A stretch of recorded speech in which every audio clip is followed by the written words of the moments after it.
Okay, come on, let's clean this together. All right.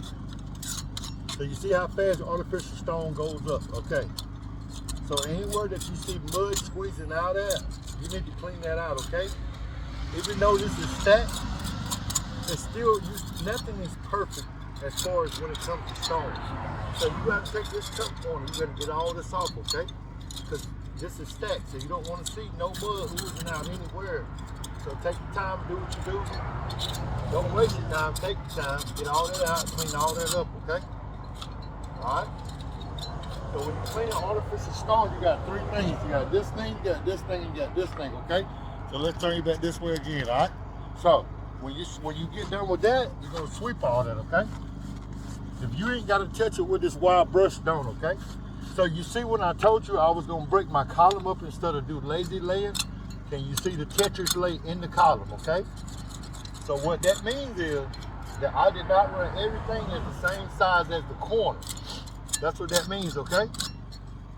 So you go through and you pick all of it out. Now, you're gonna have mud coming out because there's crevices and everything. But you wanna dig this back as far as you can, okay? Where like nobody can see it really. That's why this little thing right here called a tuck pointer, okay? So that's what you're gonna do through this whole process. That's how you clean your artificial stone, okay? This little brush right here, it cleans all those little boogers off and stuff like that I was telling you about not to leave on your corner, okay? So that lets you get it all tight, all right? And you see us cleaning through here, we're cleaning as we go, okay?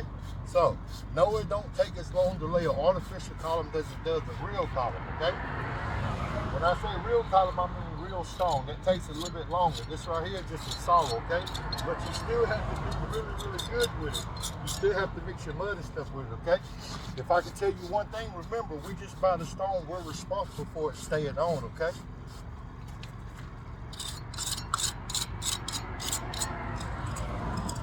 So when you come through, make sure you make your mud right. Make sure you do everything you got to do, clean it real good, okay? Masonry is going to take time. If you can do it in 5 minutes, you do your thing, brother. I ain't mad at you. But I tell people all the time, I've been in this trade a very long time. Everybody does it different. It's not all tricky. But I can tell you truly, that when this stone leaves the stone yard, it is solely up to me and you to make sure this stays on. Okay? Sometimes when you tell the truth, people don't like it because they blame it on the stone yard, they're blaming on this, they're blaming on that.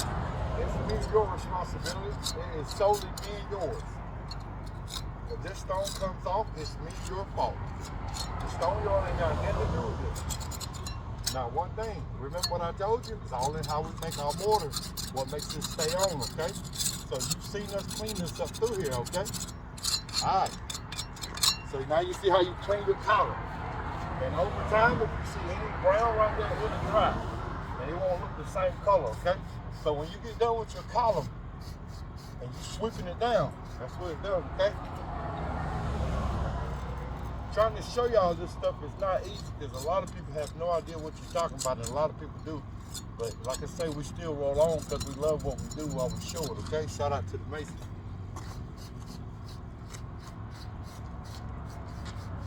All right, so again, remember I told you, I said we're not gonna run it straight across, we're gonna play Tetris with it. This is what I meant by you switching up everything, okay? You switching up things. You didn't run the same size, you ran everything different, okay?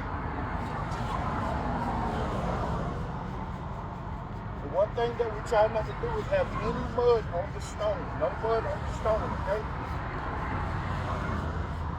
All right, so we sweep it all down. If we got any mud anywhere, we take this little thing right here and we try to sweep it off, okay? That's the only time I use that wire brush is just to try to get it off anywhere that's on the face of it, anywhere a little bit, okay? All right, so you stoop down if you're really tall and you look low because that's where a lot of jorts are gonna be you're not gonna see because we're like deer, we're always just looking around. So when we drop down low like this, most of your joint problems gonna be down below where you can't see it under the stone. Most joints are bad under, down below, where you didn't bend down and get. I understand being tall, trust me. But you gotta get down in here, you gotta get low.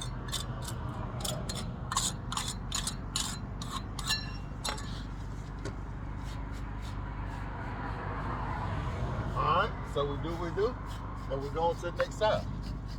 Okay, so you see how different artificial stone is from natural stone when you're beating with that hammer versus the saw?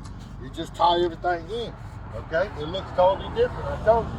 You have to make your decision between real stone and artificial. It's solely your decision, you're the homeowner, okay? So there's looks that go, and there's looks that you won't like. All right, let's go, thank you.